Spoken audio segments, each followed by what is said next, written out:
ఒకసారి సార్ని ఉపేంద్ర సార్ని కలవటానికి వెళ్ళినప్పుడు ఈ కథ వినగానే ఆయన భలే ఎగ్జైట్ అయ్యి ఒక ఎగ్జాంపుల్ చెప్తాను వినండి అని చెప్పి ఒక ఎగ్జాంపుల్ చెప్పారు.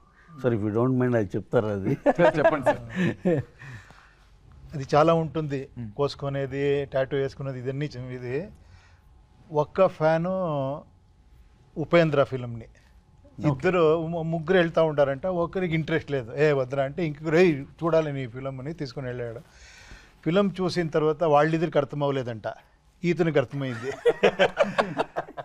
తర్వాత నేను ఇంకొకసారి వెళ్తామంటే నాకు చాలు ఒకసారి అర్థమైంది అని వెళ్ళిపోయాడంట. తర్వాత అతను నన్ను కలిసింది ఆఫ్టర్ 10 years. ఫిలిం చూసి తర్వాత 10 years తర్వాత ఒక బిగ్ పబ్లికేషన్ ఓపెన్ చేసి నా మీద బుక్ రాసి ఆ బుక్ తీసుకొని ఇచ్చి ఇది స్టోరీ చెప్పాడు. సార్ నేను ఎప్పుడో ఎన్నిసారి మీట్ చేశానో నేను ఇది చెప్పలేదు.